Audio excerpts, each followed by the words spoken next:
Good morning students, welcome to the video lecture series of effective technical communication.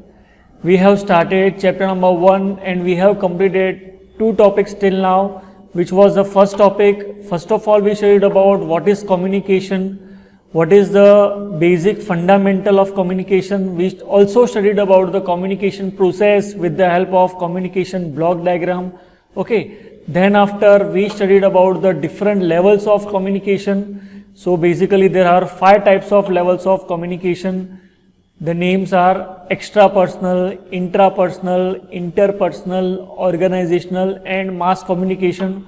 We also studied all of these levels of communication in detail. Okay. Then after we started non-verbal communication. Now what is the meaning of non-verbal communication? Non-verbal communication is the communication that is not using words.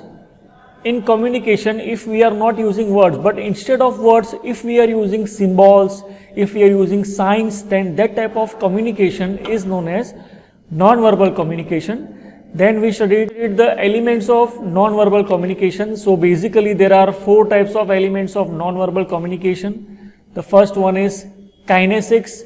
Kinesics is related with the body movements, right? Second is proxemics. It is related with space.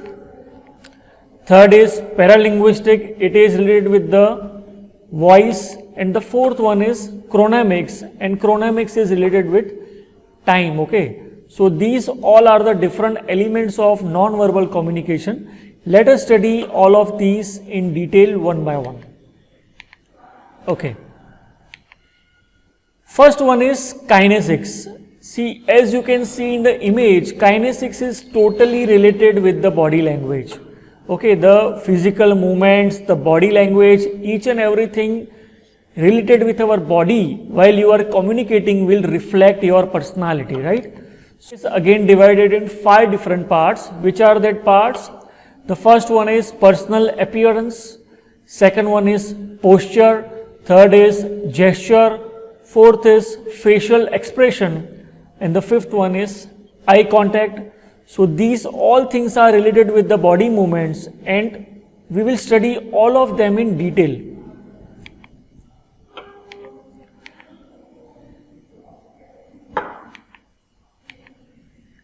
Okay, let us start with personal appearance first. See, personal appearance is related with the dressing sense, hairstyle, how you are wearing the clothes. The selection of clothes depend upon the occasion. For example, if you are going anywhere for an interview, then you should be in formal clothes. Okay, your beard should be trimmed or it should be clean shaved. Okay, for girls you should wear executive clothes. So these all things will reflect your personality, right? Is it like that you will wear a Bermuda or a shorts during an interview? No. Okay, so it's very much important that you have to well dressed while you are going for an interview.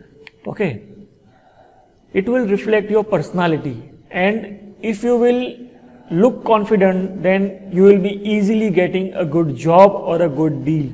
So for better communication skills, for better presentation skills, you should be well dressed. So okay, next one is posture. See, posture is related with the how you are standing or holding yourself while you are walking or standing, or you are delivering lecture, or you are talking with someone. Okay, so your body posture also indicates the communication, also indicates your personality.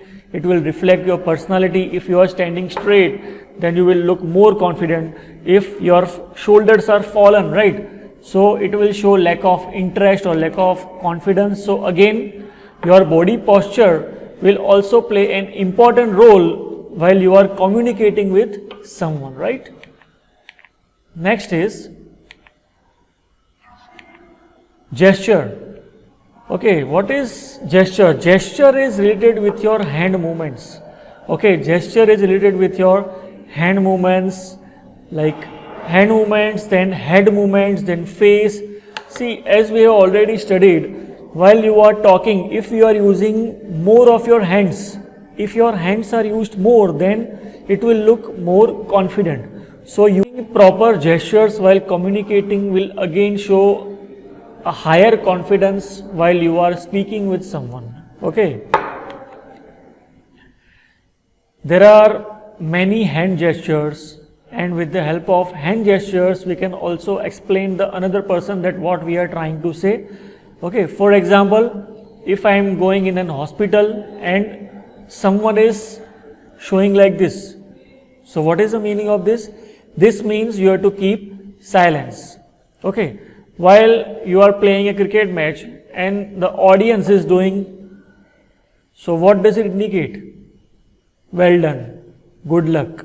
Okay, V stands for victory, this stands for well done, right? So each and every gesture of the hand will indicate something. Okay. See, one more thing, if you are not using the gestures properly, if any awkward gesture is there, then it will again lessen the effectiveness of the information that you are going to convey. Like for example, if you are going in an interview and you are continuously moving your pen, okay, continuously playing with your pen while talking, so this will again show your anxiety, right? So the hand gestures and the head movements and the face movements also play an important role in communication, right?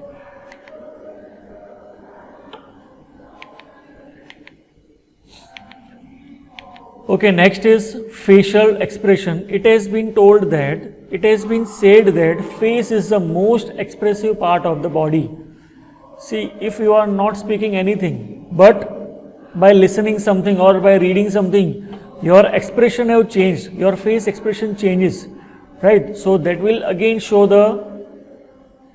again communicate something. Like you are smiling, right? If you are going somewhere, if you are meeting someone, your smiling face will show your friendliness, raised eyebrow will show something like disbelief or shocked. Okay, so for every expression, the face will show some different expressions, right? So I have shown there are some exceptional cases, like some people do not react even. They are not able to express themselves. If they are happy, then also their face will be like this. If they are sad, then also their face will be like this. So they are not expressive. So in each and every case, there are some exceptions, right? And the next one is eye contact. See, it has been said that while you are communicating with someone, try to maintain eye-to-eye contact. If you will maintain eye contact while communicating, it will show your effectiveness in the communication.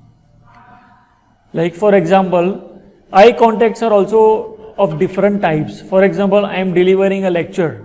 Okay, I am delivering a lecture. I am busy in delivering a lecture in the classroom, and two students are talking between themselves. They are not looking at me, but while they will be looking at me, and if I am staring at them, continuously I am staring at them for 10 to 15 seconds, what does it indicate? It will indicate that the speaker is trying to say them that look here, pay attention here, right? So instead of speaking anything, I am saying them with the help of my eyes, right? So eyes are also expressive. About kinesics, the second element of the non-verbal communication is proxemics. See, as I told you, proxemics is related with space. Okay, it has been universally accepted and defined that the space that you are keeping while communicating will indicate the type of relation that you are having with that particular person, right? So there are different zones of the proxemics, namely intimate, personal, social and public. On the basis of the space, we can identify that which type of relation is there. Okay. So let us study one by one. First of all, intimate. See, intimate means what? If the two persons are talking and the space between the two persons is around 18 inches, right? Then we can say these two persons are intimate with each other. Intimate is normally with family members, spouse. Okay, well, the relation is much close, then the distance is less. See, there are some exceptional cases as well. For example, husband and wife are not talking with each other, then they will maintain a proper distance between themselves. So it will not indicate that they are not intimate, right? So for again, if we want to say intimate means what? The distance is less and they are more closer to each other, right? Next one is personal. See this zone stretches from 18 inches to 4 feet. While you are maintaining a distance of 4 feet, then we can say the relation is personal. See, this type of relation is between colleagues and friends. Okay. Next is social. Okay, while you will communicate with your boss, you will communicate with your HOD, then social distance has to be kept. Okay, social distance is the social distance is around 4 to 15 feet, and this is more professional than personal, right? Then comes the public. See, public is basically when you are keeping a distance of around 12 to 40 feet, then we can say the communication is one type of public communication. Why public communication? Because the distance is more, the persons are not close to each other. For example, any minister is giving speech, then the distance between the minister and the another persons will be more. So on the basis of the distance that is kept, we can define the proxemics. So this was about kinesics and proxemics.